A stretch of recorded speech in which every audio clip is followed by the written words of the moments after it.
ಬೇಗ ಬರೋಕ್ಕೆ ಹೇಳಿ, ಕ್ಲೋಸ್ ಮಾಡೋಣ. 8 ಗಂಟೆಗೆ ಕ್ಲಾಸ್ ಸ್ಟಾಪ್ ಮಾಡೋದು. ಅಲ್ಲಿ ಇಲ್ಲಿ ಇದು ಮಾಡ್ಕೊಂಡಿದ್ರೆ ಟೈಮ್ ವೇಸ್ಟ್ ಆಗುತ್ತೆ. ವಾಂಗ ವಾಂಗ ಮಾತಾಡಿ ಸರ್, ಇಲ್ಲೇ ಕೂತ್ಕೊಂಬಿಡಿ. ನನ್ನ ಮುಂದೆ ಕಲಿಸಿ.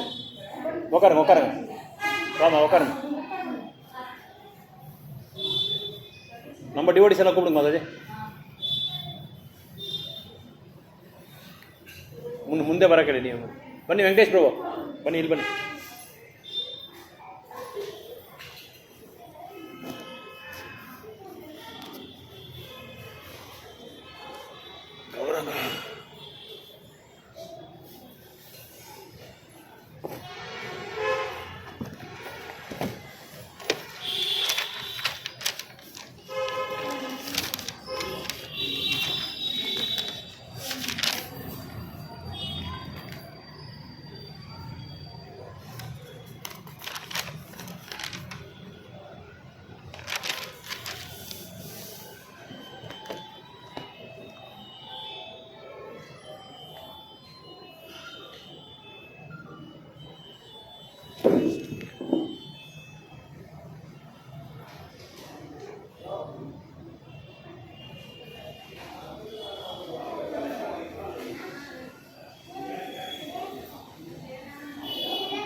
Hare Krishna, Hare Krishna, Hare Krishna, Hare Krishna. Who is this new girl?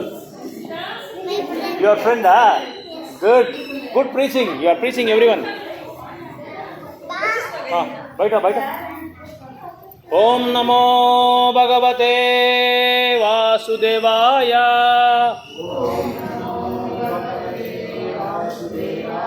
Om Namo Bhagavate Vasudevaya. Narayanam Namaskrutyam Naram Chaiva Narottamam Devim Saraswatim Vyasam Tado Jayamudiriye Nashtaprayeshu Abhadreshu Nityam Bhagavata Sevaya Bhagavate Uttama Sloke Bhaktir Bhavati Naisiki. And the right hand. Good. Krishnaya Vasudevaya Devaki Nandanaya Cha Nanda Gopakumaraya Govindaya Namo Namaha Namo Pankajanabhaya Namo Pankajamaline Namo Pankajanetraya Namaste Pankajangriye Krutaye Dhyayato Vishnum Tretayam Yajato Makai Dvapare Paricharyayam Kalitat Sankirtanam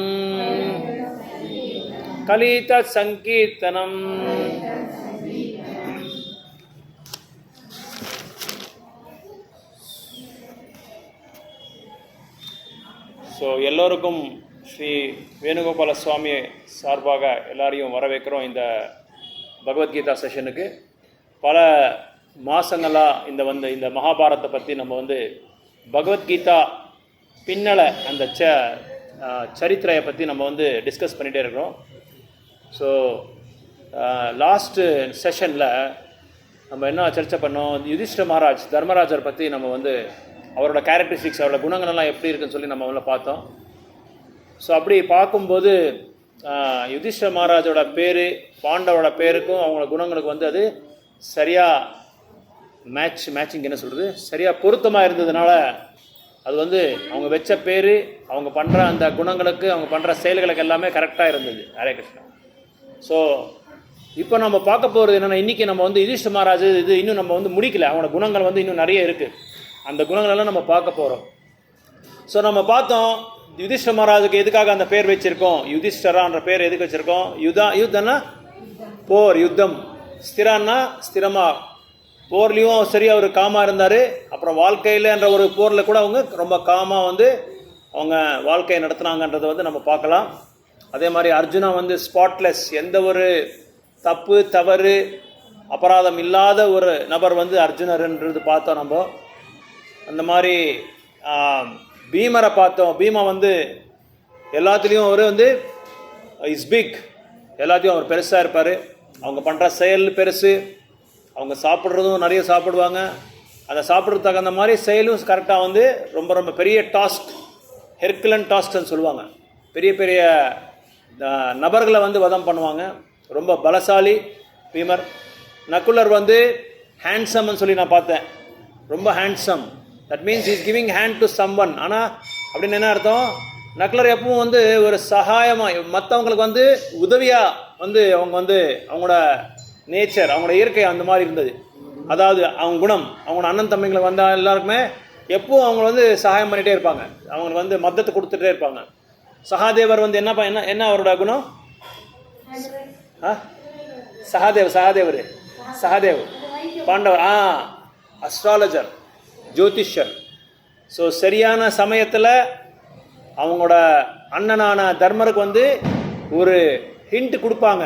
ஆனால் கூட தர்மர் அதை ஏற்றிக்கிறது இல்லை. எந்த டைமில் அது 2 incidents ஏதாவது சொல்ல முடியுமா? சகாதேவர் வந்து ஜோதிஷர், நான் லாஸ்ட் டைம் நான் உங்களுக்கு சொன்னேன், லாஸ்ட் சனிக்கிழமை. ஸோ 2 பெரிய விபத்தில் வந்து அவங்க மாட்டும்போது அதுக்கு முன்னாடி அவங்க எச்சரிக்கை கொடுத்தாங்க. என்ன எச்சரிக்கை கொடுத்தாங்க, அது யாருக்காவது தெரியுமா? 2 எச்சரிக்கை கொடுத்தாங்க. அவங்க சரியான சமயத்தை கொடுத்தாங்க. அது மட்டும் அவங்க கரெக்டாக கடைப்பிடிச்சிருந்தா, அவங்க சொல்கிற மாதிரி கேட்டிருந்தா, மகாபாரத்தில் இந்த அளவுக்கு 66 கோடி மக்கள் வந்து வதம் ஆயிருக்க மாட்டாங்க.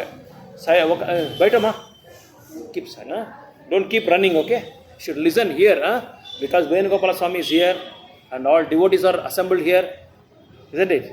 So we should be very serious, okay? Here and you the preacher, okay, afterwards. So Sahadevar வந்து சொன்னார், கேம்லிங் ஆடுறதுக்கு முன்னாடி சொன்னார், நம்ம இருக்கிற இடம் வந்து, நம்ம போகிற இடம் வந்து சரியில்லை, அதனால் இந்த ஒரு கேம்லிங் ஆட்டத்துக்கு நீங்கள் போகாதீங்கன்னு சொல்லி சகாதேவர் சொன்னாங்க. ஆனால் தர்மர் வந்து அது கேட்காம அதை தாண்டி போனாங்க. ஸோ அது பெரிய விபத்தாயிடுச்சு. அதே மாதிரி இன்னொரு இன்சிடெண்ட்டில் கூட சகாதேவர் சொன்னார், ஆனால் தர்மர் வந்து ஏற்றிக்கல. ஸோ இப்படி தர்மரோட குணங்கள் வந்து ரொம்ப மகோன்னதமானது, ரொம்ப மகோன்னதமானது. என்றைக்குமே எந்த விஷயத்துலையும் அவர் வந்து தவறு நான் செய்யக்கூடாது, பொய் சொல்லக்கூடாது, குற்றங்களை வந்து நான் மற்றவங்களை பார்த்து நான் வந்து எந்த விதமான தவறுகளை வந்து நான் எண்ணக்கூடாதுன்றத ஒரு பெரிய ஒரு இயற்கை அவர்கிட்ட இருந்தது. அந்த ஒரு குணத்தினால தான் அவர் வந்து அந்த பேர் வந்து வச்சார், தர்மரன் சொல்லி அவருக்கு பேர் வந்து வந்தது, தர்மரன் சொல்லி. ஸோ இங்கே நம்ம பார்க்கும்போது தர்மருக்கு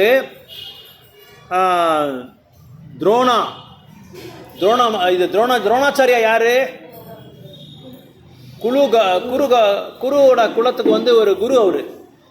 ஸோ அந்த குலத்தில் அந்த துரோணாச்சாரியர் வந்து இவங்களுக்கும் தனுர்தாரி வித்யா கற்றுக் கொடுத்தாங்க, கௌரவங்களுக்கும் பாண்டவங்களுக்கும் 2 பேருக்கும் கற்றுக் கொடுத்தாங்க. அப்படி பார்க்கும்போது ஹரே கிருஷ்ணா. ஸோ அப்படி பார்க்கும்போது துரோணாச்சாரியா என்ன பண்ணார், ஒரு நாள் இவர் யுதிஷ்ட மகாராஜையும் கூப்பிடுறாரு, அப்புறம் வந்து தர்மரையும் கூப்பிடுறாரு. 2 பேரையும் கூப்பிட்டு இந்த ராஜ்யத்தில் வந்து யார் உங்களோட நல்லவர் யாருன்னு சொல்லி போய் நீங்கள் பார்த்துட்டு வாங்கன்னு சொல்லி அனுப்பும்போது துரியோதனரும் போகிறாரு, அப்புறம் வந்து யுதிஷ்ட மகாராஜும் போகிறாரு. தர்மருக்கு வந்து யுதிஷ்ட மகாராஜ் தான் அவரோட பேர். ஆக்சுவலாக நம்ம தர்மர்னு கூப்பிடுறோம். ஏன்னா அவர் தர்மத்துக்கு அதிபதி அவர். ஸோ தர்மத்தை விட்டு என்றைக்குமே அவர் தாண்ட மாட்டாங்க. ஸோ 2 பேரும் போயிட்டு வந்தப்போ துரியோதனரும் தர்மர் வந்து இவர் முன்னாடி நிற்கிறார், துரோணாச்சாரிய முன்னாடி நிற்கும்போது இவர் துரியோதனரை கேட்குறாரு, யார் என்னப்பா உன்னோட நல்லா இது தர்மத்துக்கு தார்மீகமாக இருக்கிறவங்க யாராவது இருக்காங்களா, கௌரவமாக இருக்கவங்க, தார்மீகமாக இருக்கிறவங்க, உன்னோட நல்ல திறமைசாலிங்க யாராவது இருக்காங்களான்னு கேட்கும்போது துரியோதனர் சொல்கிறாரு, யாருமே அந்த மாதிரி ராஜ்யத்தில் இல்லை, நான் ஒருத்தந்தான் திறமைசாலி, நான் ஒருத்தந்தான் நியாயமாக இருக்கிறத சொல்லி அவர் சொல்லிக்கிறாரு. யார்? யுதிஷ்டர் இல்லை இவர் துரியோதனர். யுதிஷ்டர் மகாராஜுக்கு வந்து கேட்டார். யுதிஷ்டர் மகாராஜ் வர்றாரு. அவர் சொல்லும்போது எல்லாமே தார்மீகமாக இருக்காங்க, மக்கள் எல்லாமே சத்தியமாக நடந்துட்டு இருக்காங்க, அவங்கள பார்த்தாவே எனக்கு வந்து நான் ஒரு விதத்தில் ஒரு தவறாக நான் நினைக்கிறேன், நான் தவறான வழியில் நான் போயிட்டுருக்கேனோன்ற மாதிரி எனக்கு தோணுது.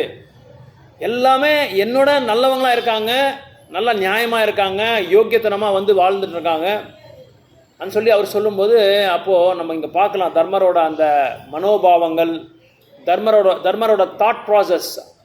ஸோ ஆனால் நம்ம வந்து கம்பேர் பண்ணி பார்த்தா, அது ஒப்படைக்க பார்த்தா அந்த ராஜ்யாங்கத்திலே யாருமே தர்மர் மாதிரி ஒரு நல்லவர் யாருமே இல்லை. இப்போ நம்மளே அந்த சூழ்நிலை இருந்தது நம்ம என்ன செஞ்சுருப்போம், நான் தான் எல்லாம் கரெக்டாக செய்கிறேன், நான் தான் வாழ்க்கையில் சரியாக இருக்கிறேன், மற்றவங்க எல்லாருமே தப்பு செய்கிறாங்கன்ற மாதிரி தான் நம்மளோட நோக்கமே இருக்கும். எல்லாரோட நோக்கமும் அப்படி தான் இருக்கும்.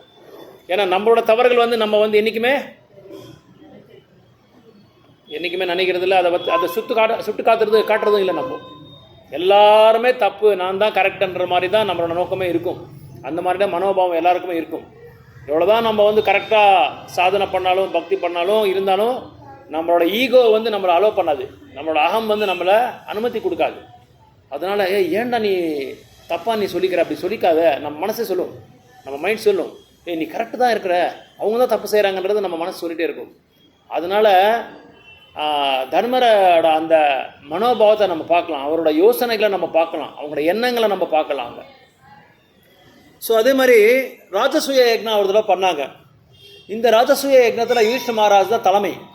அவரோட தலைமையில் பண்ணும்போது என்ன பண்ணாங்க, ஆளுக்கு ஒரு சேவையை கொடுத்தாங்க. இப்போ நம்ம டிவோடிஸ்லாம் எப்படி வந்து இங்கே சத் சங்கத்துக்காக இப்போது கௌரி மாதாஜி வந்தாங்க, பெருக்கிட்டாங்க, இது மேட் போட்டாங்க. அப்புறம் இவர் யார் நளினி மாதாஜி வந்தாங்க, ஆளை 2 ஆத்மாவை கூப்பிட்டு வந்தாங்க. பிரபு தமிழ்சேவன் பிரபு வந்தாங்க, வேணுகோபால் சாமிக்கு இது விளக்கேற்றினாங்க. இந்த மாதிரி ஆளுக்கு ஒரு சேவை. கீதா மாதாஜி வந்து புஷ்ப மாதாஜி கொண்டு அழைச்சின்னு வந்தாங்க. அவங்க இந்த மாதாஜி இப்போ ஆளுக்கு ஒரு சேவை கொடுக்குறாங்க இல்லையா. ஒரு ஃபங்க்ஷனு ஒரு இதானா என்ன பண்ணுவாங்க, அவங்களுக்கு திறமைக்கு தகுற மாதிரி, அவங்களுக்கு கெப்பாசிட்டி டேலண்ட்டுக்கு தகுற மாதிரி என்ன பண்ணாங்க, யுதிஷ்டர் மகாராஜ் அந்தந்த சேவையே கொடுத்தாங்க. பீமருக்கு எந்த சேவை கொடுத்துருக்கலாம், எந்த சேவை கொடுத்துருப்பாங்க, பீமருக்கு என்ன சேவை கொடுத்துருப்பாங்க யுதிஷ்டர் மகாராஜ்? சாப்பாடு, பிரசாதம் சேவை அவங்க கொடுத்துட்டாங்க. ஏன்னா வேற எதுவும் அவருக்கு பொருத்தமாக இருக்காது. அர்ஜுனருக்கு என்ன பண்ணாங்க தெரியுமா, வரவங்களை எல்லாமே ரிசீவ் பண்ணுறது. மாதாஜி நளினி மாதாஜி மாதிரி ரிசீவ் பண்ணி, இப்போ கௌரி மாதாஜி இவங்க 2 பேரை கூப்பிட்டு வந்தாங்க, நளினி மாதாஜி அவங்களை கூப்பிட்டு வந்தாங்க. அந்த மாதிரி ஆளாலாம் ரிசீவ் பண்ணுறது. இப்போ நம்ம ஜெயலட்சுமி மாதாஜி என்ன பண்ணுறாங்க, புக் டிஸ்ட்ரிபியூஷன் பண்ணிட்டு இருக்காங்க, பிரசாதம் டிஸ்ட்ரிபியூஷன் பண்ணிட்டு இருக்காங்க. துரியோதனருக்கு எந்த சேவை கொடுத்துருக்கலாம் யோசனை பண்ணி பாருங்க. துரியோதனுக்கு ஒரு சேவை கொடுத்தாங்க, எந்த சேவை கொடுத்துருப்பாங்க பாருங்க. அவங்களோட எண்ணத்துக்கு தகுந்த மாதிரி, அவங்களோட இயற்கைக்கு தகுந்த மாதிரி என்ன சேவை கொடுத்துருக்கலாம். சும்மா ஆளாளுக்கு ஒன்று சொல்லுங்க பார்க்கலாம். வேணுகோபால் சாமி காதில் கேட்கட்டும். சிம்மாசனம் மேலே உட்கார மாதிரி. Good, very good. ஏன்னா அவரோட அந்த அவரோட இதுக்கு தகுந்த மாதிரி, தகுதிக்கு தகுந்த மாதிரி, அவங்களோட இயற்கைக்கு தகுந்த மாதிரி. வேற அட்வைஸ் பண்ணிருக்கலாம். இல்லை நான் என்ன கேட்குறேன்னா, துரியோதனருக்கு தர்மர் எந்த சேவையை கொடுத்துருக்கலாம் நீங்க சொல்லுங்க. துணி நகை வந்தீங்க, கிட்ட வந்துட்டீங்க நீங்க. குலத்துக்கு அட்வைஸ் பண்ற மாதிரி. Okay, right. வேற என்ன சேவையை கொடுத்துருக்கலாம் பாருங்க. துரியோதனருக்கு கொடுத்தாரு. யாரெல்லாம் அன்பளிப்பு கொடுக்குறாங்களோ அது வாங்குற சேவை அவங்களுக்கு. இங்கே நம்ம புரிஞ்சுக்கலாம் அவரோட மனோபாவம் எப்படி இருக்குன்னு சொல்லி. அப்போ கிருஷ்ணருக்கு எந்த சேவை கொடுத்துருக்கலாம் சொல்லுங்க பார்க்கலாம். கிருஷ்ணருக்கு ஒரு சேவை கொடுத்தாரு தர்மர். ஏன்னா தர்மர் வந்து கிருஷ்ணரோட மூத்தவர் அந்த அந்த காலகட்டத்தில். அப்போ என்ன சேவை கிருஷ்ணர் எடுத்திருப்பாங்க சொல்லுங்க பார்க்கலாம். ஒன்று ரைட், ஓகே. வேற சாதுக்களை கவனிக்கிறது. Very good. சாதுக்களை கவனிக்கிற ஒரு சேவையை வந்து அவங்களுக்கு கொடுத்தாங்க. கவனிக்கிறது எல்லாரையும், வரப்போற விருந்தாளிகள் எல்லாரையும் இந்த நம்ம இந்த மாதாஜி மாதிரி கவனிக்கிறது, இந்த 2 பேர் மாதாஜி மாதிரி கவனிக்கிறது. வரப்போற விருந்தாளிகள் எல்லாரையும் கூப்பிட்டு காலு கழுவுனாங்க. சாதுக்களோட தாமர பாதையை கழுவுனாங்க. யாரு? கிருஷ்ணரே. அப்ப பாத்துங்க, முழுமுத கடவுள் பிரம்மா எல்லாம் என்ன சொல்றது, சர்வலோக மகேஸ்வரம், சர்வலோகத்துக்கும் மகேஸ்வரர் அவரு. அப்பேற்பட்ட அவரு கிருஷ்ணர் வந்து சாதுக்களோட காலை வந்து கழுவுறாங்க. அப்ப நினைச்சு பாருங்க, கொஞ்சம் யோசனை பண்ணி பாருங்க. நம்ம யாருதாவது ஒரு செருப்பு அங்க அப்படி அப்படி அப்படி அப்படி பார்த்தாலே காலை அப்படி வச்சு போயிடுவோம். இப்போ பகவான் என்ன செஞ்சாரு? பகவான் யாரு? சர்வலோக மகேஸ்வரம். இந்த படைப்பு, இந்த என்னது கிரியேஷன், மெயின்டெனன்ஸ் அண்ட் டெஸ்ட்ரக்ஷன் எல்லாமே அவர் தான். இந்த உலகத்தையே படைச்சவர் அவர், உலகத்தையே ஆள்றவர் அவரு, உலகத்தை அழிக்கிறது அவரு தான். அப்பேற்பட்ட பிரம்மலோக, இது என்ன சொல்றது, எல்லா லோகத்தோட மகேஸ்வரர் அவர். சுஹ்ருதம் சர்வபூதானாம், எல்லா உயிர்வாளிகளுக்கும் வந்து அவரு நபர், இது சிநேகிதர். அப்பேற்பட்டவர் அந்த சேவையை எடுத்துக்கிட்டார். அந்த சேவையை எடுத்துக்கிட்டு இப்படி பண்ணும்போது துரியோதனருக்கு ஒரு யோசனை வருது. என்னடா ராஜசூய என்ன பண்றாரு ஒரு தர்மர், இவ்வளோ அன்பளிப்பு வருது, என்னால் வாங்கவே முடியலேன்றாரு. யுதிஷ்டிர மகாராஜோட அந்த தர்மத்தை பார்த்து, அவரோட குணத்தை பார்த்து, அவரோட என்ன சொல்றது சேவையை பார்த்து, அவரோட மனோபாவங்களை பார்த்து வரப்போறவங்களாம் காஸ்ட்லியஸ்ட் கிஃப்ட் கொடுக்குறாங்க. ரொம்ப காஸ்ட்லியஸ்ட் கிஃப்ட். அதுக்கு வந்து ரேட்டே வைக்க முடியாது, எந்த அரசாங்கத்தாலும் ரேட் வைக்க முடியாது. அந்த அளவுக்கு காஸ்ட்லியஸ்ட் கிஃப்ட் கொடுத்துட்டு போறாங்க. யாருக்கு? யுதிஷ்டிர மகாராஜுக்கு.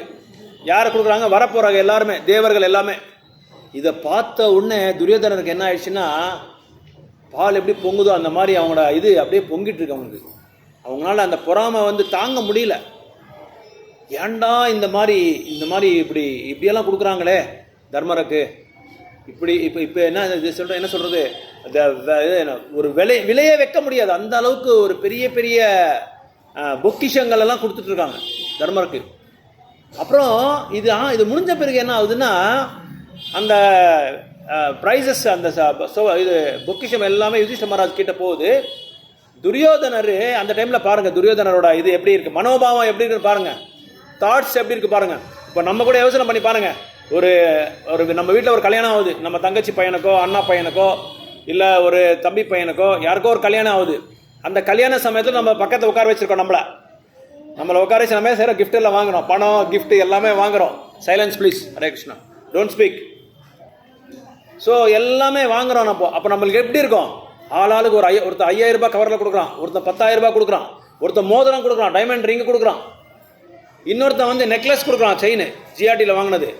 இதெல்லாம் கொடுத்துட்டே இருக்கா, நம்ம வாங்கிட்டே இருக்கோம், ஒன்றொன்னா வாங்கிட்டே இருக்கோம். நம்மளுக்கு எப்படி இருக்கும், பாத்தியா நான் கூட கல்யாணம் பண்ணேன், என் பொண்ணுக்கு என் பையனுக்கு பண்ணேன், இந்த மாதிரி ஒரு கிஃப்ட் வரவே இல்லையே, நம்மளுக்கு தோணுமா இல்லையா? எத்தனை பேருக்கு அப்படியே இந்த மாதிரி தோணும்? கையெடுக்க பார்க்கலாம். எல்லாருக்குமே தோணும். இருந்தாலும் நம்மளுக்கு வேண்டாம், இருந்தாலும் அந்த மாதிரி ஒரு மனசு நம்மளுக்கு சொல்லணும். அந்த பொறாமை, நீங்க சொன்ன மாதிரி பொறாமை, என்னடா இத்தனை கிஃப்ட், இத்தனை பிரைசஸ், இத்தனை பொக்கிஷங்கள் இந்த மாதிரி கொடுக்குறாங்களே. ஸோ நம்ம ஜட வாழ்க்கையில் கூட துரியோதனர் இருக்கிற மாதிரி அந்த கெட்ட மனோபாவங்கள், பொறாமை நம்மளுக்கும் வந்துடும். அதனால் அந்த பொறாமை இருக்கிறவங்க கூட நம்ம சேரவே கூடாது. நெருப்பு மாதிரி அவங்க, அதனால் அவங்க கூட நம்ம சேரவே கூடாது. அவங்க கூட சேர்ந்து என்ன ஆகும், இருக்கிற பக்தி சேவையும் நம்மளுக்கு போயிடும். ஸோ துரியோதனர் போய் அப்பா கிட்ட சொல்கிறாரு, பல மாதங்கள் ஆன பிறகு போய் அழுகிறாரு. இதெல்லாம் கேட்டிருக்கீங்க நீங்கள் மகாபாரத்தில். துரியோதனர் போய் அழுகிறாரு அப்பா கிட்ட. அவர் போய் அழுவலாமா? அல்லாமா? அவர் கண்ணில் தண்ணீரை ஒரு சுட்டு கூட வரக்கூடாது. ஏன்னா அந்த அளவுக்கு அவருக்கு என்ன இருக்கு, பெரிய ராஜ்யாங்கம், பெரிய இது என்னது, பெரிய பதவி, வெள்ளரச பதவி அவங்களுக்கு. அவங்ககிட்ட இல்லாதது எதுவுமே இல்லை துரியோதனர்கிட்ட. என்ன வேணும் சொல்லுங்க பார்க்கலாம் துரியோதனருக்கு. அவர் எப்படி சாப்பிடுவார் யாருக்கா தெரியுமா? சாப்பிடுறது எப்படி தெரியுமா? ஒரு தட்டையில் எடுத்து கொடுத்தா ஒரு சர்வெண்ட்டு, ஒரு சேவகர் வந்து சாப்பிட்டா அது எச்சே, ஆனால் அந்த தட்டை தூக்கி போட்டுருவாங்க, இன்னொரு தட்டை கொடுக்கணும். அந்த அளவுக்கு அவருக்கு அகங்காரம். யாருக்கு? துரியோதனருக்கு. அப்புறம் அவர் கூட போயிட்டு இருந்தால் வெயில் பயங்கரமாக வெயில் இருக்கும், ஏப்ரல் மே அந்த மாதிரி மாதத்தில். ஒருத்தவங்க இப்படி பிடிச்சிட்டே போகணும் கொடை, யாருக்கு? துரியோதனருக்கு. அப்படி பிடிச்சிட்டு போகும்போது போக போக ஒரு யோசனை வருது துரியோதனருக்கு. என்ன யோசனை வருது? எனக்கு மேலே எதுவும் இருக்கக்கூடாது, எடா கொடை இது இது இது அம்ராலா தூக்கி அந்த பக்கம் போடுறான்றான், கொடையை தூக்கி அந்த பக்கம் போடுறான். சேவகன் கேட்குறான், சாமி உங்களுக்காக தான் நான் வச்சு, எனக்கு மேலே யாருமே இருக்கக்கூடாது, நான் தான் உயரமாக இருக்கணும். அந்த மாதிரி ஒரு மனோபாவம், அந்த மாதிரி ஒரு தாட் ப்ராசஸ் துரியோதனருக்கு. இதெல்லாம் எதுக்கு சொல்கிறேன்னா, நம்மளுக்கு கூட கலியுகத்தில் பௌத்திக உலகத்தில் இந்த மாதிரிலாம் வரும். அதனால் அந்த பொறாமை என்ன பண்ணணும்? நம்ம பொறாமை விட்டு நம்ம போக முடியாது. என்ன பண்ணணும்? நம்ம நாமத்தை சொல்லிட்டே இருக்கணும். பகவானோட நாமத்தை சொல்ல சொல்ல சொல்ல என்ன ஆகுது? பொறாமை நம்ம இதுலேருந்து தூரமாக போயிடும், நம்மளேருந்து தூரமாக போயிடும். ஸோ அதனால் அந்த துரியோதனோட மனோபாவம் இப்படி சொல்கிறேன். ஆனால் ஜஸ்ட் ஆப்போசிட் இவர் யார்? துரியோதனருக்கு ஆப்போசிட்டு தர்மர். அவரோட குணங்களை பார்க்கலாம் எப்படி இருக்குன்னு. அப்போ हिंदी ना? हाँ सर चप्तान आमिर चप्तान बाद में बोलता है, पूरा समराइज करके आपका बाद में बोलता है. ओके, कितना आदमी है हिंदी में? 2 आदमी, ठीक है. कौन सा गाँव आपका? उड़ीसा, जगन्नाथ, राजस्थान, बिहार. अच्छा ठीक है बिहार. ओके. ஸோ அப்புறம் அப்போ என்ன ஆகுதுன்னா, இவர் துரியோதனர் அப்பா கிட்ட அழுந்துட்டு இருக்காரு. இவர் இதை கேட்குறாரு திருதராஷ்டிரர், ஏன்பா நீ அழுந்துட்டு இருக்கிற, நீ அழக்கூடாது, உனக்கு என்ன குறவு இருக்குன்னு சொல்லி கேட்குறாங்க. இல்லை நான் உயிர் விட்டுறேன், எனக்கு வேண்டாம், நான் வாழ்றதுக்கு எனக்கு இஷ்டம் இல்லைன்னு கேட்குறாங்க. கேட்டிருக்கீங்களா நீங்கள் இது மகாபாரத்தில்? நிறைய பேர் நீங்கள் மகாபாரத் சீரியலில் பார்த்துருப்பீங்க இல்லையா? இதெல்லாம் நிறைய பேருக்கு பார்த்துருப்பீங்க, பாட்டி சொன்னது கேட்டிருப்பீங்க. ஆனால் இதெல்லாம் நீங்கள் கேட்டிருக்க மாட்டீங்க, இந்த பாயிண்ட்ஸ் எல்லாம் கேட்டிருக்க மாட்டீங்க. இதெல்லாம் லைஃப் சேஞ்சிங் பாயிண்ட்ஸ் இதெல்லாம். அப்போ திருதராஷ்டிரர் கேட்குறாரு, ஏன்பா நீ அழுந்துட்டு இருக்கிறான்னு கேட்குறாரு. அப்போ இவர் துரியோதனர் சொல்கிறாரு, எப்படிப்பா நான் வாழ முடியும், நீங்கள் சொல்லுங்கள், எப்படி வாழ முடியும்? தர்மருக்கு கணக்கில்லாமல் பரிசு, ரொம்ப பெரிய வல்லரசர் ஆயிட்டார், அவர் ரொம்ப பெரிய ரிச்சஸ்ட் பர்சன் ஆயிட்டார். ஆனால் அவருக்கு கொடுத்தது என்ன தெரியுமா? அவருக்கு பாகம் வந்தது என்ன தெரியுமா? காண்டிவா என்ன ஃபாரஸ்ட் அது? காண்டிவான்ற ஒரு ஃபாரஸ்ட் அவங்க கொடுத்தது. அது அந்த ஃபாரஸ்ட், அந்த காடு எப்படி இருக்கு தெரியுமா? எதுக்குமே லாயக்கு இல்லை அது. இப்போ நம்ம அந்த பக்கம் ஏதாவது எங்கே போனால் குப்பை தொட்டி ஒன்று இருக்கும் பாருங்க, பெரிய குப்பை, அந்த மாதிரி இருக்கும் அது. அதில் எதுவுமே இல்லை அங்கே. அந்த மாதிரி ஒரு காண்டிவா ஃபாரஸ்ட் என்ன பண்ணாங்க, அவங்க பகவானோட அருள்னால ஒரு பெரிய இந்திரபிரஸ்தாவே கட்டிட்டாங்க. பெரிய இந்திரபிரஸ்தா. அதான் துரியோதனருக்கு பொறாமை வந்துருச்சு. என்ன பொறாமை வந்துச்சுன்னா, நம்மளோட அஸ்தினாபூரோட நல்லா இருக்கே இது எது? இந்த இந்திரபிரஸ்தா. காண்டிவா காட்டை இந்திரபிரஸ்தா பண்ணிட்டாங்க. இந்திரபிரஸ்தா அது ஒரு லீலை, ஒரு பாஸ்ட் டைம்ஸ் இருக்கு. அது அந்த ஒரு அரக்கன் ஒன்று இருக்கு, அந்த அரக்கன் அது கட்ட வச்சு கொடுத்தது அவருக்கு. ஸோ அது இன்னொரு வாட்டி சொல்கிறேன், ஏன்னா அது லாங் ஸ்டோரி அது. ஏன்னா கிருஷ்ணர் அர்ஜுனர் அங்கே வருவார், அப்புறம் அக்னி தேவருக்கு இதுக்கெல்லாம் கொஞ்சம் சம்பந்தம் இருக்குது, அந்த கனெக்டட் ஸ்டோரி இருக்குது, அது நான் அப்புறமா சொல்கிறேன். ஸோ அப்போ சொல்கிறாரு இந்த அளவுக்கு. அப்புறம் அந்த ராஜசூய யக்னால அந்த ஃபங்க்ஷனில் எத்தனை பேருக்கு நீங்கள் ஏதாவது கிஃப்ட்டு வாங்கினது, ரிசீவ் பண்ணது, யார் எவ்வளோ கொடுத்துருக்காங்கன்றது எத்தனை நாள் உங்களுக்கு ஞாபகம் இருக்கும்? சும்மா ஒரு டேட் சொல்லுங்கள் பார்க்கலாம். ஒரு நம்பர் ஒரு 1 month இருக்கும், ஒரு 1 month இருக்கும், இல்லை ஒரு 2 months இருக்கும். துரியோதனர் 6 மாதத்துக்கு அப்புறம் கூட கரெக்டாக சொல்கிறாரு, இந்த நபர் இவ்வளோ தான் கொடுத்தாரு, இந்த நபர் இவ்வளோ தான் கொடுத்தாரு, அந்த நபர் இந்த டைமண்ட் ரிங் கொடுத்தாரு, இந்த நபர் கொடுத்தாருன்னு சொல்லி கரெக்டாக சொல்கிறாரு அப்பா கிட்ட. யார்? துரியோதனர். அப்போ எவ்வளோ பொறாமை இருக்கும் பாருங்க அவங்க இதயத்தில். எந்த அளவுக்கு பொறாமை பொங்கி பொங்கி அப்படியே வருது, பால் மாதிரி பொங்கி வெளியே வருது. கேஸ் ஸ்டவ்வில் நம்ம மேக்ஸிமம் ஸ்பீட் வச்சுட்டா எப்படி பொங்கி வருதோ அந்த மாதிரி பொங்கி வருது அவரோட பொறாமை. கரெக்டாக சொல்கிறாங்க, இந்த மாதிரி ஒருத்தர் தேவர்கள் இது கொடுத்தாரு, அந்த தேவர்கள் இது கொடுத்தாரு, இந்த ரிஷிமுனிவர்கள் இது கொடுத்தாரு, அந்த அரசர் இது கொடுத்தாரு, அந்த மன்னார் இது கொடுத்தாரு, இவ்வளோ கொடுத்தாரு சொல்கிறதுக்கு அந்த டேட்டோட கரெக்டாக சொல்கிறாரு. டேட்டு, வெயிட்டு, மதிப்பு எல்லாமே பக்கா. எப்படி நம்ம ஜிஆர்டியில் போனால் என்ன பில் போடுவாங்க, எப்படி போடுவாங்க, குவான்டிட்டி, ரேட்டு, சேதாரம் எப்படி போடுறாங்களோ அந்த மாதிரி கரெக்டாக சொல்கிறாங்க துரியோதனர். எப்படிப்பா நான் வாழ முடியும் இந்த மாதிரி இருந்தா? அவர் இருக்கவே கூடாதுன்றார். யாரு? தர்மரே இருக்கக்கூடாது, அழிஞ்சிடணும், அவரு அழிஞ்சிடணும்னு சொல்லி சொல்கிறாரு. அப்பா சொல்கிறார், உனக்கு என்னப்பா குறை இருக்குது, என்ன குறை வச்சுருக்கேன், உனக்கு எல்லாமே கொடுத்துட்டேன். ஒரு அப்பா வந்து பையனுக்கு எப்படி புத்திமதம் சொல்லணும், எப்படி புத்திமதம் சொல்லிட்டு இருக்காருன்றது நமக்கு இங்கே புரிஞ்சிக்க வேண்டியதாக இருக்குது. தகப்பனார் வந்து பையனுக்கு இந்த மாதிரிலாம் சொல்லாமா, உனக்கு என்ன குறைவு இருக்குது, உனக்கு எல்லாமே இருக்கு, உனக்கு இல்லாதது எதுவுமே இல்லையே சொல்லி சொல்கிறாங்க. அப்பா இந்த மாதிரி அப்பா வந்து பையனுக்கு சொல்லி கொடுக்கலாமா? என்ன சொல்லி கொடுக்கணும் அப்பா வந்து பையனுக்கு? பொறாமையே இருக்கக்கூடாது. சாணக்கியர் என்ன சொல்றாரு சாணக்கிய நீதியில? மற்றவங்களோட பொருளை வந்து எப்படி பார்க்கணும்? குப்பையா பார்க்கணும் சொல்லி சொல்றாரு. குப்பையா பார்க்கணும் இப்படியெல்லாம் சொல்றாரு. அப்படி இருக்கும்போது அப்பா வந்து திருதராஷ்டிரன் பையனுக்கு சொல்றான், உனக்கு இன்னும் என்னென்ன வேணும் சொல்லு, நான் கொடுக்குறேன், உனக்காக தான் நான் வாழ்ந்துட்டு இருக்கேன், எனக்கு வேற எதுவுமே தேவையில்லை. அப்படி சொல்லும்போது பையன் என்ன பண்ணுவான்? எனக்கு ஒரு டேப் வாங்கி கொடு, எனக்கு ஒரு இது வாங்கி கொடு, எனக்கு ஒரு பைக், என்ன 25 லட்சத்து பைக் வாங்கி கொடு, இல்லை ஆடி கார் 75 ரூபாய் ஆடி கார் வாங்கி கொடுன்னு சொல்லி சொல்லுவாங்க பசங்க. அப்பாவே இப்படி கேட்கும்போது நம்ம சும்மா இருக்க முடியுமா? அப்ளிகேஷன் வந்து இன்னும் ஜாஸ்தி ஆகிட்டே இருக்கும், மதிப்போட ஜாஸ்தி ஆகிட்டே இருக்கும், அதிகமாகிட்டே இருக்கும். ஸோ இப்படிப்பட்ட பொறாமை உள்ள ஆள் வந்து துரியோதனர். ஈஜிப்டில் இது அரபிக் கண்ட்ரியில் ஒரு அரசர் இருக்கார். அந்த அரசர் நீங்கள் உங்களுக்கு தெரியுமா இல்லை, நீ உண்மையாக இது நடந்திருக்கிறது, இது உண்மையாக இருக்குது. 5000 கார் இருக்கு அவர்கிட்ட. எத்தனை காரு? 5000 காரு. 5000 கார், எல்லாம் காஸ்ட்லியஸ்ட் கார்ஸ். அந்த எந்தெந்த கம்பெனி எத்தனை கார் இருக்கிறது கூட லிஸ்டோட வச்சிருக்காரு ஒருத்தர், லிஸ்டோட வச்சிருக்காரு.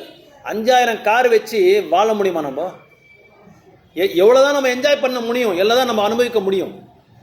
ஒரு காரை வச்சே நம்மளால முடியாது. இப்போ பெங்களூர் சிட்டிலாம் போனால் ஒரு வீட்டில் 5 கார் வச்சுருப்பாங்க.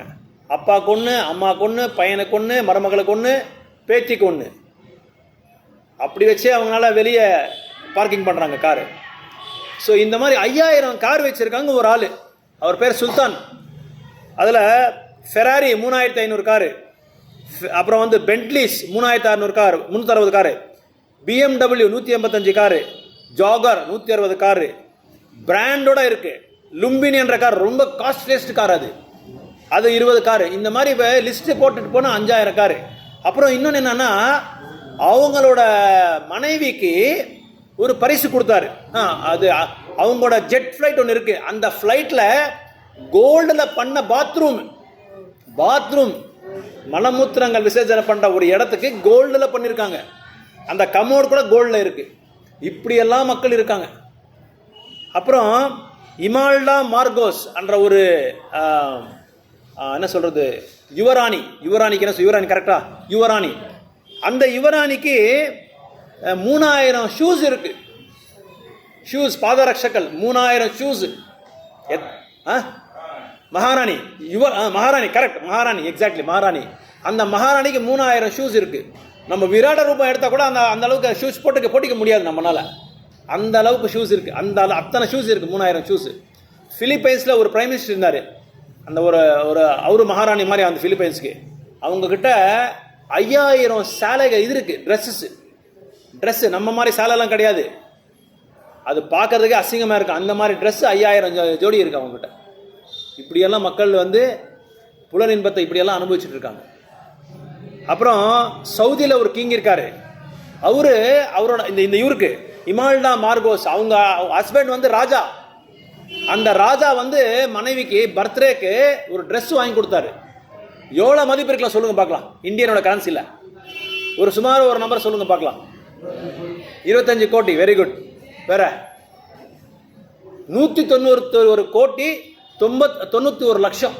அந்த ட்ரெஸ்ஸோட வேல்யூ, அது கோல்டில் பண்ணாங்களோ, டைமண்டில் பண்ணாங்களோ, பிளாட்டினமில் பண்ணாங்களோ தெரியாது.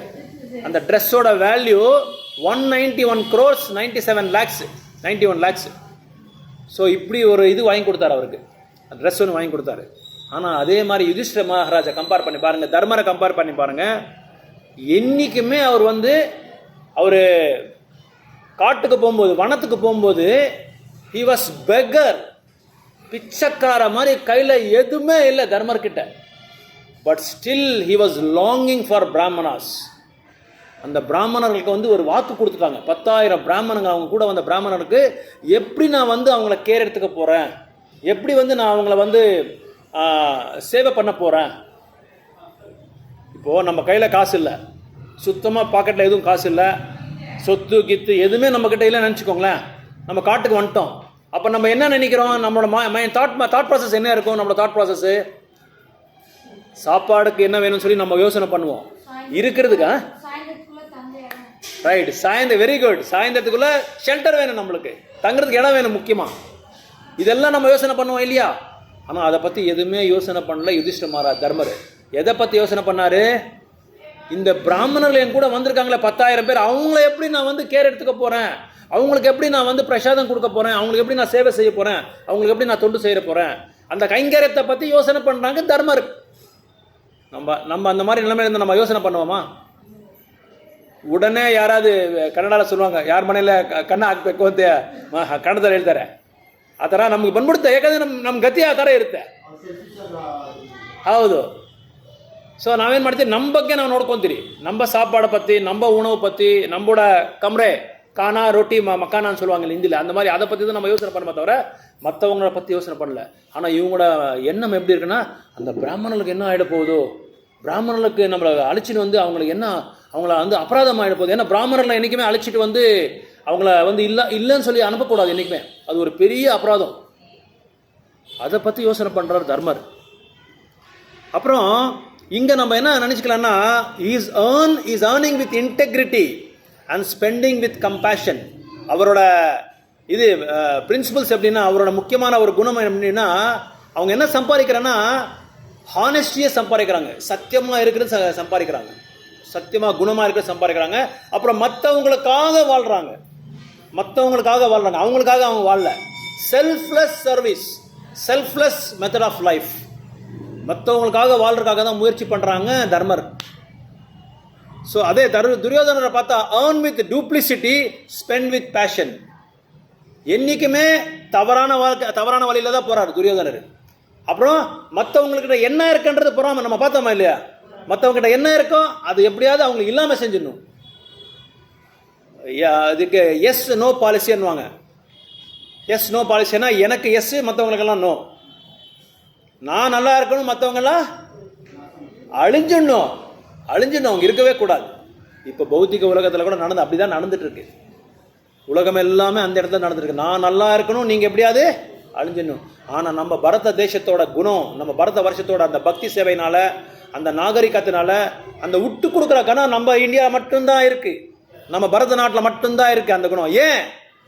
தர்மருக்கு இருக்கிற அந்த தர்மம் நம்மளுக்கு அந்த இது வைப்ரேஷன் வந்துட்டு இருக்கு, அந்த காலத்துலேருந்து வந்துட்டே இருக்கு.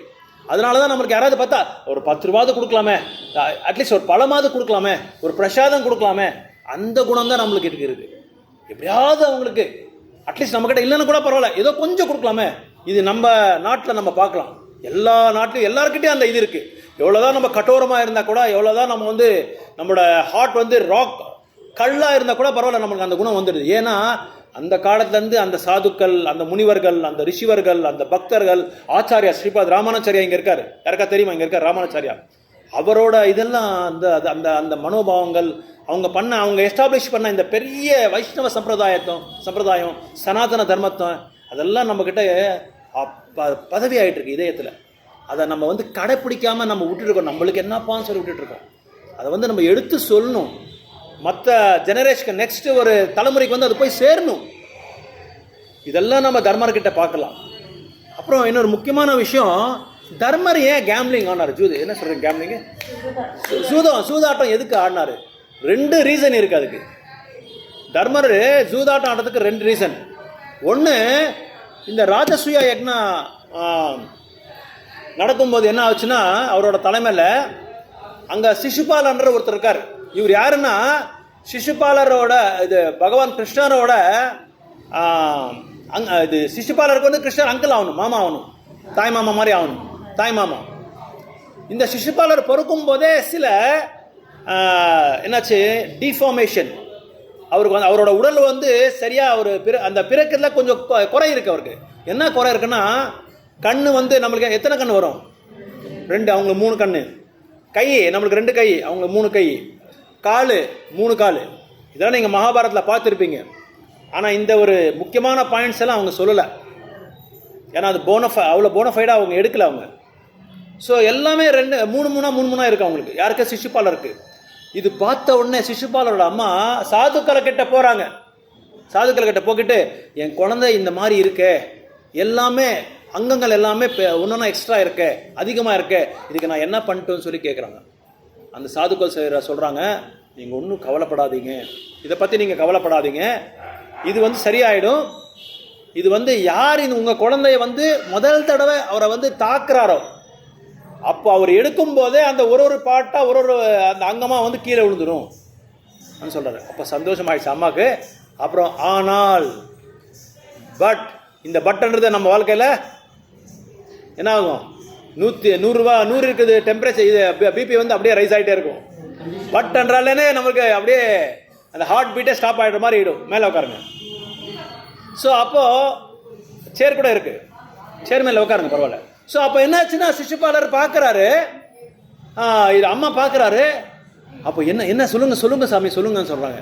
ஆனால் யார் அவங்க குழந்தைய எடுத்து மேலே வச்சுக்கிறாரோ அவங்க தான் உங்கள் குழந்தையோட சாவுக்கு காரணமாக இருப்பாங்க, அவங்க தான் காரணமாக இருப்பாங்கன்னு சொன்னார். அப்போது அம்மாவுக்கு தவிக்க முடியல, பயம், என் குழந்தைக்கு என்ன ஆகுதுன்னு சொல்லி. ஸோ தொட்டில் போடுறாங்க, எல்லாரும் வந்துட்டாங்க, விருந்தாளிங்கள்லாம். கடைசியில் ஒருத்தர் வராரு. யார்? கிருஷ்ணர் வராரு. கிருஷ்ணர் உடனே சிசுபாலரை எடுக்கிறாரு. எடுத்த உடனே அம்மா காலில் விழுந்துடுறாங்க, கிருஷ்ணரோட காலில். என்னை காப்பாற்றுங்க, என்னை காப்பாற்றுங்க, என்னை காப்பாற்றுங்க, அவங்கள ஒன்றும் பண்ணாதீங்க, அவங்க ஒன்றும் பண்ணாதீங்கன்றாங்க.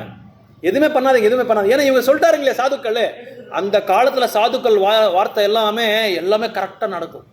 என்ன சொன்னாங்களோ அது கரெக்டாக நடக்கும். ஏன் சொல்லுங்க பார்க்கலாம். தூய்மையான பக்தி துண்டு அவங்க கிட்ட இருந்தது. பிரபுபாதர் சொல்றாரு, எங்கள் ஏக்கத்தோட குரு சொல்றாரு, purity is the force. So எடுத்த உடனே காலில் விழுந்தது. எனக்கு தெரிஞ்சிருச்சு அம்மாவுக்கு இவங்க தான் அழிக்க போறாரு எங்கள் பையனன்ட்டு. உடனே காலில் விழுந்துட்டாங்க. காலில் விழுந்த உடனே கேட்குறாரு, கிருஷ்ணர் சொல்கிறார், நான் உங்கள் பையனை தான் எடுத்தம்மா, நான் என்ன பண்ண போகிறேன், அவங்கள ஒன்றும் பண்ணுறதில்ல, நான் ஒன்றும் கொண்டு போகிறதில்ல அவன் சொல்கிறாரு. இல்லை உங்களுக்கு தெரியும், ஆனால் நீங்கள் ஏதோ மறைக்கிறீங்கன்றாங்க. அப்போ சொன்னார், என் பையனை ஒன்றும் பண்ணாதீங்க, வாக்கு கொடுங்கன்னு சொன்னாங்க. அம்மா உன் பையனை என்ன பண்ணுறாங்களோ எது பண்ணுறாங்களோ எனக்கு இப்போ எதுவுமே தெரியாது, அது இதுக்கு முன்னாடி அது பவிஷ்யத்தில் தான் நான் சொல்ல முடியும் சொன்னார்.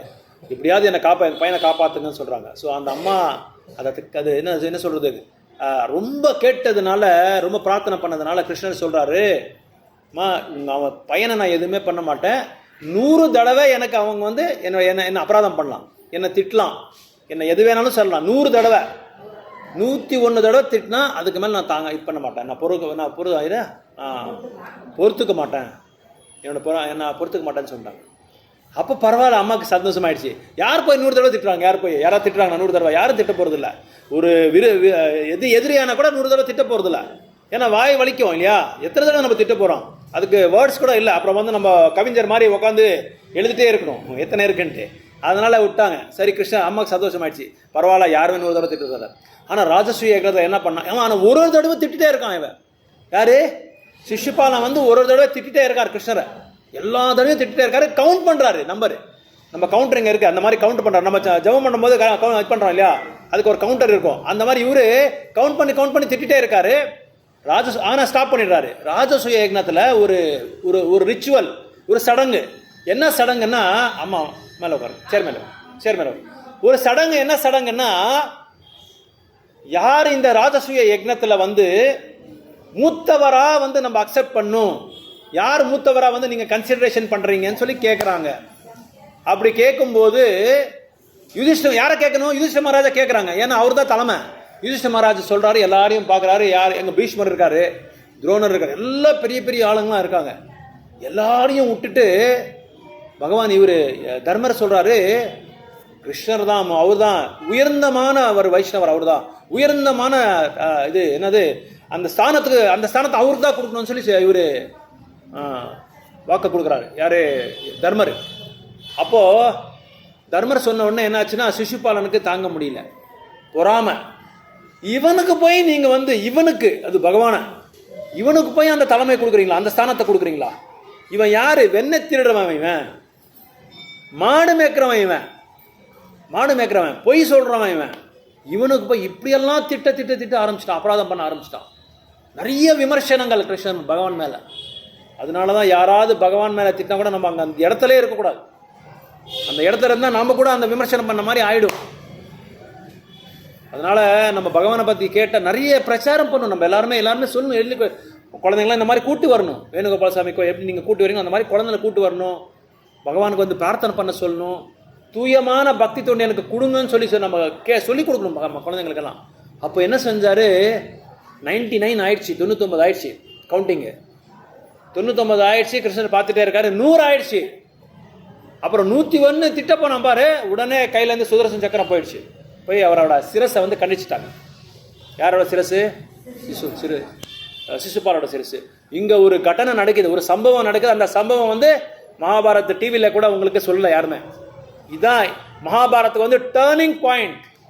இந்த டேர்னிங் பாயிண்ட்டை நீங்கள் யாருமே வந்து கேட்டிருக்க மாட்டாங்கன்னு நான் நினைக்கிறேன். அந்த டேர்னிங் பாயிண்ட் என்னன்னா, அந்த டைமில் வியாசர் பார்க்குறாரு, எப்போ சிசுபாலோட சிரஸ் வந்து கீழே விழுந்துச்சோ ரத்தம் கொட்டன்னு கொட்டுது. இப்போ ஆக்சிடென்ட் ஆனால் ஒருத்தருக்கு எப்படி ரத்தம் கொட்டுது அந்த மாதிரி கொட்டுது. இது பார்த்தோன்னே வேச மகர்ஷி வந்து யுதிஷ்டிர தர்மருக்கு சொல்கிறாரு, தர்மா, இந்த பிளட் ஸ்பில்லிங், இந்த ரத்தம் இங்கே கொட்டிருக்கு இல்லையா, இது இந்த மாதிரி ஒரு பெரிய கடல் மாதிரி ஒரு ரத்தத்துக்கு நீ தான் காரணமாக போகிறேன்னு சொல்கிறாரு. யுதிஷ்டிரனால தாங்க முடியல. ஏன்னா யாருக்குமே எதுவுமே ஆகாமல் இருக்கிறது மாதிரி ஒரு இயற்கை வந்து தர்மருது. அது சொன்ன உடனே அவர் காது மூடிக்கிட்டாரு. கிருஷ்ணா, நான் காரணமாயிடுறேனா சொல்லி அவருக்கு உடனே பயம் வந்துருச்சு அவருக்கு. அப்போது அன்னைக்கு ஒரு வாவுக்கு என்ன சொல்கிறீங்க, ஒரு சபதம் எடுத்தார். ஒரு சபதத்தை எடுத்தார். இந்த சபதம் எல்லாருமே கேளுங்க. என்ன சபதம் எடுத்தாருன்னா, இனிமே யார் பெரியவங்கள இருக்காங்களோ அவங்க என்ன சொல்லணும் நான் கேட்குறேன்னு சொல்லிட்டாங்க. பெரியவங்க என்ன சொல்கிறாங்களோ அதை தான் நான் கேட்க போகிறேன். ஏன்னா பெரியவங்க எதுவும் தவறு சொல்ல மாட்டாங்க இல்லையா. அதனால யார் பெரியவங்களாக இருக்காங்களோ அவர் என்ன சொல்லணும் நான் கேட்க போகிறேன். இது முதலாவது சபதம் அவர் எடுத்தது. இதுதான் டேர்னிங் பாயிண்ட். இந்த ஒரு சபதத்தினால தான் பாண்டவங்களே அழிஞ்சிட்டாங்க. ரெண்டாவது என்னன்னா, அவர்கிட்ட வீக்னஸ் என்னன்னா, இது ஒரு வீக்னஸ் ஆக்சுவலா. ரெண்டாவது வீக்னஸ் வந்து he is very fond of gambling. ஜூதாடம் ஆடுறது வந்து அவருக்கு, இந்த டயஸ்க்கு என்ன சொல்றீங்க, தாயம், இந்த தாயம் ஆடுறது வந்து ரொம்ப பிடிக்கும் யுதிஷ்டிர மகாராஜுக்கு. ஏன்னா அந்த காலத்தில் எல்லா சத்திரியங்களுக்கு அந்த ஒரு இது இருக்கும், அந்த ஒரு பழக்க வழக்கம் இருக்கும் தாயம் ஆடுறது. ஸோ இவர் என்ன பண்ணாரு, இதுக்கு இந்த ஒரு 2 வீக்னஸ்னால அது ஒரு பெரிய டேர்னிங் பாயிண்ட்டாக சேஞ்ச் ஆயிடுச்சு. பெரிய மாற்றத்தை கொண்டு வந்துருச்சு அஸ்தினாபுரில். அப்போது என்ன செஞ்சாங்க, துரியோதனர் இது வந்து அட்வான்டேஜாக எடுத்துக்கிட்டாரு. இது வந்து அவருக்கு துரியோதனர் நல்ல ராஜநீதி நல்லா தெரியும். அவருக்கு யாரோட கால் எப்போ இழுக்கணுன்றது அவருக்கு நல்லா தெரியும். யாருக்கு? துரியோதனருக்கு. என்ன பண்ணாரு, தாயத்துக்கு கூப்பிட்டாங்க. தர்மரை தாயத்தை கூப்பிடுறதுக்காக யார் அனுப்புறாருன்னா விதுரரை அனுப்புறாரு. விதுரரை அனுப்பிச்சிட்டு இந்த மாதிரி பெரியவர் யாரு, திருதராஷ்டிரர் பெரியவர், அவர் சொல்லி அனுப்பிச்சாங்கன்னு சொல்லி போய் கூப்பிடுங்க. விதுரரும் அவருக்கு பெரியவர், யாருக்கு? தர்மருக்கு. யுதிஷ்டிர மகாராஜும் பெரியவர். 2 பேர் பெரியவர் கூப்பிடுறாங்க இல்லையா. அப்போ என்ன செய்யணும், போய் தான் அவனு பெரியவர். அவங்க என்ன சபதம் எடுத்திருக்காங்க, பெரியவங்க சொன்னா கேட்கணும். சரி வந்துட்டாங்க. இதுக்கு தாயம் ஆடுறதுக்கு வந்துட்டாங்க. இன்னொன்று ரெண்டாவது வீக்னஸ் என்ன வருது தர்மருது, ஒன்று ஒரு சபதம் எடுத்துட்டாரு, விருப்பம். அவர் பழக்கமே அதுதான், அவர் ரொம்ப விருப்பமாக அவர் ஆடுவாங்க தாயம். சரி வந்து உட்காந்துட்டாங்க. துரியோதனன் நின்றுருக்காரு. துரியோதனன் உடனே என்ன பண்ணுறாரு, அங்கே ஒரு கிமிக் பண்ணுறாரு, ஒரு திட்டம் போடுறாரு. அவர் ஆடுற மாதிரியே ஆடிட்டு, இப்போ நான் ஏன் சார்பாக சக்குனி ஆடுறான் சொல்லிட்டாரு. அப்போ என்ன செய்கிறாரு, சக்குனி வந்து உட்காண்டார். சக்குனி வந்து பெரிய வித்து எதில், தாயத்தில். ஸோ 2 பேரும் உட்காந்துட்டாங்க, ஆடிட்டு இருக்காங்க. அந்த தாயத்தில் 1, 2, 3, 4 இந்த நம்பர் தான் இருக்கும், 4 நம்பர் தான் இருக்கும். இதை நல்லா கேட்டுக்கோங்க. அந்த 4 நம்பரில் அவர் போட்டது முன்னாடி இவர் ஒரு நம்பர் சொல்லணும். யார்? தர்மர். அவர் போடும்போது எல்லாமே இவர் யார், சக்குனி போடும்போது எல்லாமே இவருக்கு 3, 4 ரொம்ப ஃபேவரேட் நம்பர். யாருக்கு? தர்மருக்கு. இவர் என்ன பண்ணுறாரு, போடும்போதெல்லாம் 1, 2 தான் போடுறாங்க, 3, 4 போடுறதே இல்லை. யாரு? சக்குனி. அவர் ஒரு தடவை போடுறாரு 1, இவர் 3, 4 நம்பர் கேட்டால் 3, 4 சொல்றாரு. 2வது தடவை போடுறாரு 3, 4 சொல்றாரு. எப்போ போட்டாலும் 3, 4 சொல்றாரு. இந்த 1, 2, 3, 4க்கு ஒரு பெரிய பின்னாடி ஒரு பெரிய சாரித்திரமே இருக்கு. என்ன சாரித்திரம்னா, இது வந்து தர்மத்துக்கு 4 கால். அந்த தர்மம் தான் இன்னும் 1, 2, 3, 4. சத்தியயுகத்தில் வந்து சத்தியயுகத்தை வந்து கிளென்லினஸுக்கு வந்து ரொம்ப பொருத்தம். கிளென்லினஸ்னால் சுத்தம். சுத்தம் பண்ணுறது வந்து குளிக்கிறது மட்டும் சுத்தம் கிடையாது, இதயத்தை சுத்தம் பண்ணிக்கிறது, இதயத்தை கிளென்ஸ் பண்ணிக்கிறது. அப்புறம் திரேதாயுகத்தில் வந்து ஆஸ்டரிட்டி, தபஸ்யா, நிறைய இது விரதங்கள் செய்கிறது. ஏகாதசி விரதம், கிருஷ்ண ஜென்மாஷ்டமி விரதம், வேற என்ன விரதம் இருக்கு சொல்லுங்க பார்க்கலாம்? தாமோதர விரதம், புருஷோத்தம மாசம், இந்த மாதிரி நிறைய விரதங்கள் செய்கிற இது என்னது ஃபாஸ்டிங், உபவாசம் செய்கிறது வந்து இந்த திரேதா யுகத்தில் அதுக்கு வந்து ரொம்ப பொருத்தம் அது. அப்புறம் துவாபர யுகத்தில் என்ன பொருத்தம்னா கம்பேஷன், மற்றவங்கள மேலே ஜாலி காமிக்கிறது, மற்றவங்கள மேலே தயாதாட்சணை காமிக்கிறது. கலியுகத்தில் வந்து சத்தியமாக இருக்கிறது. இவர் என்ன சொல்கிறேன்னா 3 நாள் தான் சொல்கிறார் இவர். ஏன்னா 4வது வந்து சத்தியயுகா, 3வது வந்து திரேதாயுகா. இதுதான் இவங்களுக்கு ரொம்ப பிடிக்கும். யாருக்கு? தர்மருக்கு. ஏன்னா அது சத்தியம். இது அதில் வந்து இவர் நேர்மையானவர். இவர் நேர்மையானவர் இருக்கிறதுனால அந்த 3-4 நம்பர் தான் இவர் சொல்கிறார், வேறு நம்பருக்கு போக மாட்டேன்றாரு. இது ஒரு அட்வான்டேஜாக எடுத்துக்கிறாரு சகுனி. அவர் என்ன பண்ணார், 3-4 விட்டு 1-2 தான் போட்டுகிட்டே இருக்காரு. எப்போ இது போட்டாலும் என்னது தாயம் போட்டாலும் 1-2 தான் தெரியுது, அதில் 3 நாள் தெரியவே மாட்டாது. அதனால் ஒரு கேமாக ஒரு டைமும் வந்து ஒரு டர்னாக வந்து தோத்துட்டே வராரு. ஏன்னா இவர் 3 நாள் விட்டு வேறு எதுக்கு போகிறதுக்கே அவருக்கு விருப்பமே இல்லை. 3 நாள் வந்து ரொம்ப சத்தியயுகம் திரேதாயுகத்தோட நம்பர் அது. அதனால் என்ன இப்போ இதில் என்ன தெரியுதுன்னா, தர்மர் வந்து தோத்துட்டே வராரு. ராஜ்யாங்கத்தை கொடுத்துட்டாரு, அப்புறம் எல்லாம் இருக்கிற எல்லா சொத்து பத்து பந்தம் எல்லாமே கொடுத்துட்டாரு, கடைசியில் திரௌபதியும் கொடுத்துட்டாரு. தோத்துட்டே வராரு. இந்த டைமில் தான் இவர் சொன்னார், யார்? சகாதேவர் சொன்னார், போகாத, இது இங்கே போகாதீங்க, ஏதோ ஒன்று நடக்க போகுது, பெரிய சம்பவம் நடக்க போகுது நம்மளுக்குன்னு சொல்லி சொன்னார். ஆனால் தர்மர் கேட்கல. அந்த 2 வீக்னஸ்னால அவர் கேட்கல. இன்னும் நீங்கள் பெரியவர்னு சொல்லாங்களே, அந்த யார் பெரியவர்ன்றது வந்து நம்ம யோசனை பண்ணணும். பெரியவர் யார் வேணாலும் இருக்கலாம், வயசில் மட்டும் பெரியவர் ஆனால் பத்தாது. हिंदी में भी बोलता, आप लोग हिंदी है ना? आप लोग हिंदी தமிழா? சரி ஓகே. ஸோ அவர் என்ன நினைக்கிறாங்கன்னா, பெரியவங்கன்றது வந்து யாரையும் கேட்காம வித்தவுட் எனி கன்சல்டேஷன். இப்போ பெரியவர்னா நம்ம வந்து அந்த பெரியவர் யாருன்றதை நம்ம பார்க்கணும் இல்லையா? அவங்களோட వ్యక్తిత్వத்தை பார்க்கணும், அவங்களோட குணங்களை பார்க்கணும், அவங்களோட தார்மீகமான ஒரு வழியாக பார்க்கணும், அவங்க என்ன இயற்கைன்றது பார்க்கணும், அவங்க வாழ்க்கை எப்படி நடத்திருக்காங்கன்றதை நம்ம பார்க்கணும். அந்த பெரியவர்ன்றது யாருமே தெரியாமல் எல்லாம் சும்மா பெரியவர்னு சொல்லிட்டாங்க. அதை வந்து எல்லாமே வீக்னஸாக எடுத்துட்டாங்க. துரியோதனர் வந்து கிரேட், அது அட்வான்டேஜாக எடுத்துட்டாங்க. அதனால எல்லாமே தோல்வி தோல்வி தோல்வி தோல்வி தோல்வி தர்மருக்கு. அதுக்கப்புறம் என்ன ஆச்சுன்னா, இவர் தர்மர் இது தோத்துட்டே வரும்போது கடைசியில் திரௌபதியை கொடுத்துட்டாங்க, திரௌபதியும் விட்டாங்க. எல்லாருமே சொல்லிட்டு இருக்காங்க தர்மருக்கு, வேண்டாம் வேண்டாம். கிருஷ்ணர் அங்கேயே நிற்கிறார் வாசப்படியில், அந்த கருட ஸ்தம்பம் இருக்க பாருங்க, அங்கே நிற்கிறார் கிருஷ்ணர் நிற்கிறாரு. ஆனால் ஒன்றுமே கேட்கல அவர் தர்மர். கன்சல்டேஷன் பண்ணியிருக்கணும். அங்கே யாரை கன்சல்டேஷன் பண்ணியிருக்கணும்? பகவானை கன்சல்டேஷன் பண்ணியிருக்கணும். இவர் பண்ணாமையே சொல்லிட்டார் தர்மர். ஸோ யுதிஷ்ட மகாராஜ் வந்து ஏன்னா நேர்மையானவர் இவர், அதனால் இவர் என்ன பண்ணார், 1-2 தாயத்தையே போட்டு இவரை வந்து என்ன பண்ணார், ஏமாத்துட்டாங்க. சகுனி நல்லா ஏமாத்துட்டாங்க. அதனால தான் ஜூதம் ஆடுறதுக்கு போகிறதுக்கு முன்னாடி நம்ம நிறைய யோசனை பண்ண வேண்டியதாக இருக்கும். ஜூதம் தந்திரமாக திட்டம் போட்டால் ஏமாத்துட்டார் அவர். திட்டமாக போட்டு தான் இந்த வீக்னஸை வச்சே திட்டம் போட்டார் அவர். ஸோ இப்படி தர்மர் எல்லாம் தோற்ற பிறகு நாங்கள் இவங்க காட்டுக்கு போக வேண்டிய, வனவாசத்துக்கு போக வேண்டிய ஒரு சூழ்நிலை வந்துருச்சு. அந்த வனவாசத்தில் போகும்போது கூட தர்மரோட மனோபாவம் பாருங்கள் எப்படி இருக்குன்னு சொல்லி. எல்லாரும் போகிறாரு வனவாசத்துக்கு, ஆனால் தர்மர் மட்டும் ஒரு துணி எடுத்து கண்ணை இப்படி மூடிக்கிட்டு போகிறாரு. ஏன் சொல்லுங்கள் பார்க்கலாம்? தர்மர் மட்டும், எல்லாருமே நல்லா போயிட்டே இருக்காங்க வனவாசத்துக்கு. 13 வருஷம் வனவாசம், 1 மாதம் 1 வருஷம் அக்ஞாத்தவாசம், கண்ணு மூடிக்கிட்டு இப்படி கண்ணி மூடிக்கிட்டே போகிறாரு தர்மர். ஏன் சொல்லுங்கள் பார்க்கலாம்? சும்மா அப்படி சொல்லுங்கள் பார்க்கலாம். ஏதோ ஒரு இது correct, very good, you are nearing to the point. வேற எக்ஸாக்ட்லி என்னால் மற்றவங்களுக்கு வந்து எதுவுமே ஆகக்கூடாது, அதர்மம் ஆகக்கூடாது, என்னால் மற்றவங்களுக்கு வந்து பாதிப்பே வரக்கூடாது. அப்படிப்பட்ட ஒரு மனோபாவம் தர்மருது. இப்படி யாராவது நடக்க முடியுமா நம்மளால வாழ்க்கையில்? ஒரு சொட்டு கூட நம்மளால அந்த மாதிரி இருக்க முடியாது. ஒரு சொட்டு கூட.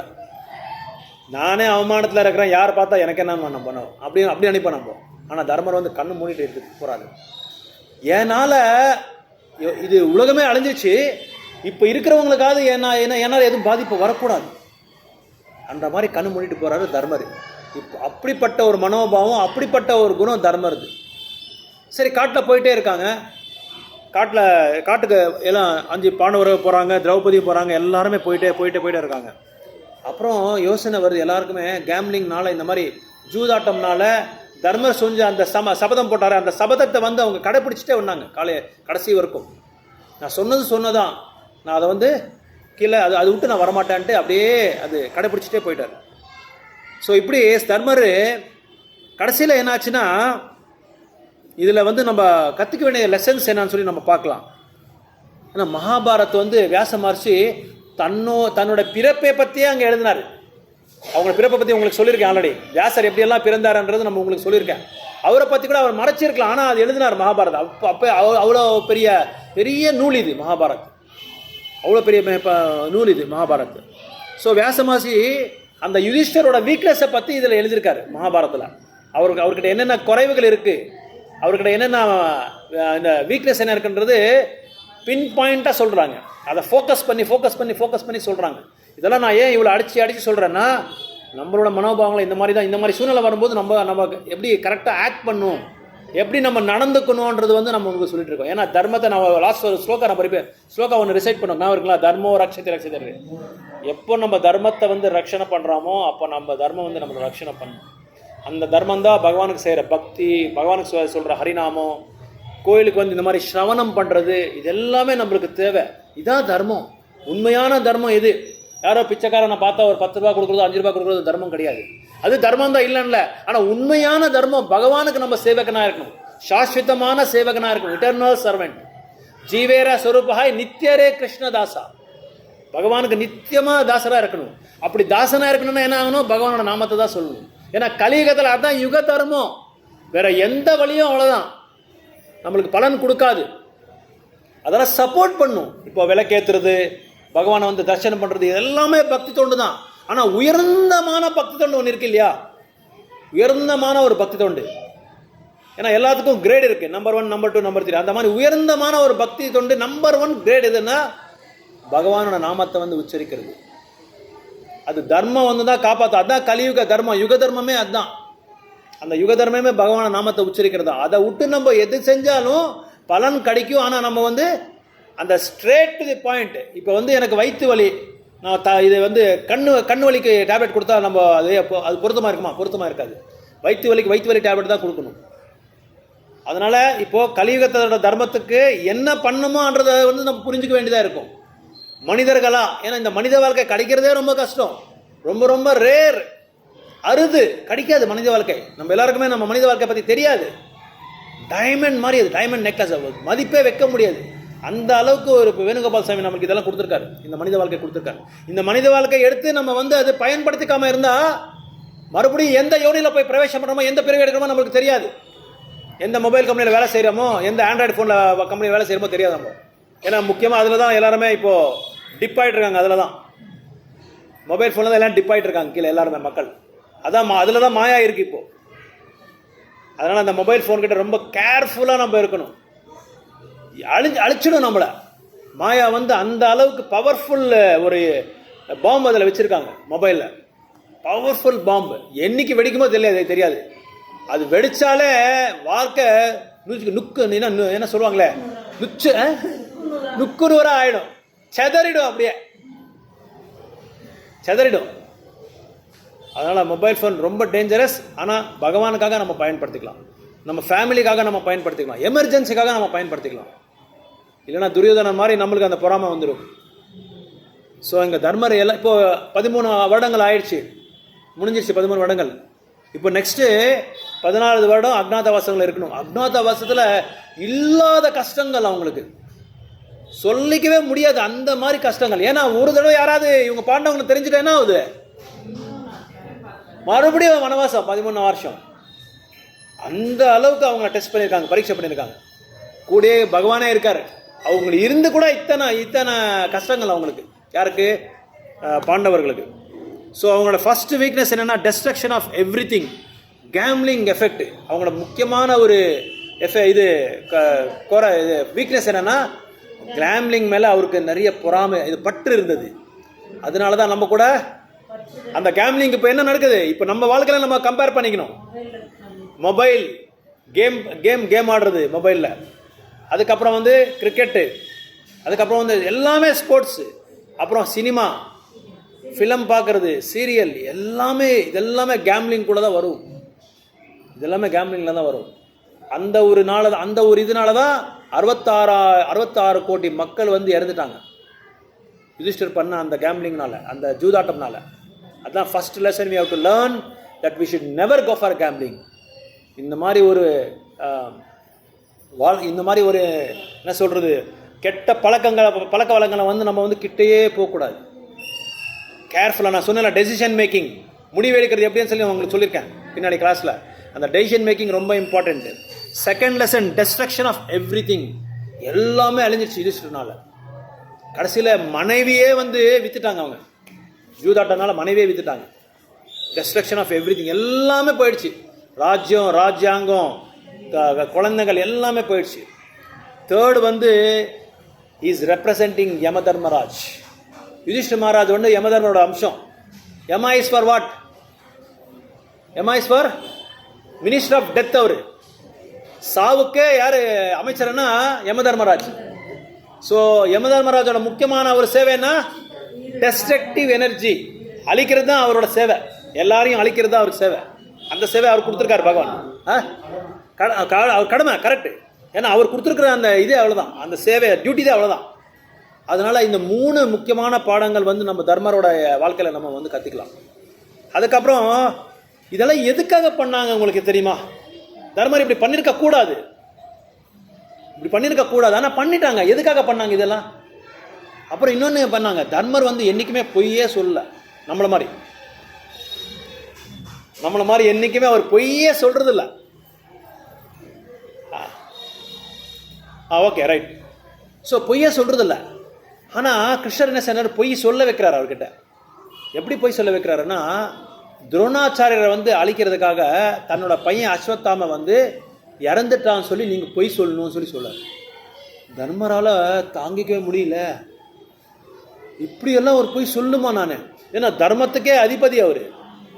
அவரோட சேரியட் ரதம் வந்து என்றைக்குமே மேலே தான் இருக்குமா, கீழே பூமியை தாக்குனதே கிடையாது. அவங்களோட இதில் குருச்சேத்திர வாரலாம் என்றைக்குமே மேலே இருக்குமா. ஏன்னா அந்த அளவுக்கு தர்மத்துக்கு அவர் நிலைநாட்டினவர் அவர். அதனால் அவருக்கு என்றைக்குமே கீழே போகலையா, அவரை மேலேயே இருக்குமா. தாக்குறதே இல்லையா, கிரவுண்டு பூமியே தாக்குறது இல்லையா, மேலேயே இருப்பார். அப்படி இருக்கிற தர்மர், ஏன்னா அந்த அளவுக்கு தர்மம் அவர்கிட்ட. சரி, கிருஷ்ணர் போய் சொல்றாரு. இவரால் ஒன்றுமே பதில் சொல்ல முடியல. என்ன பண்ணுறதுன்னு தெரியல. சரி, என்ன சொல்கிறார் கிருஷ்ணர்? அங்கே ஒரு கிமிக் பண்ணுறாரு. அஸ்வத்தாமான்ற ஒரு யானை இருக்குது, அவங்க இறந்துட்டாங்கன்னு சொல்லி அந்த பேரை சொல்லுங்கன்னு சொல்கிறாங்க. அதுக்கு ஒரு ஸ்லோகா இருக்குது, அந்த ஸ்லோகா இருக்குது. அந்த ஸ்லோகா சொல்ல அந்த மாதிரி சொல்கிறாங்க. சரி, இவரெல்லாம் ஒன்றும் பண்ண முடியல, போய் சொல்லிட்டாரு. என்ன சொல்லிட்டாரு? அஸ்வத்தாம சங்குதர் அந்த இது சொல்லிடுவாரு. குஞ்சராகான்னு சொல்லி ஒரு ஸ்லோகா இருக்குது. அந்த ஸ்லோகா சொன்ன உடனே துரோணர் என்ன சொன்னார்?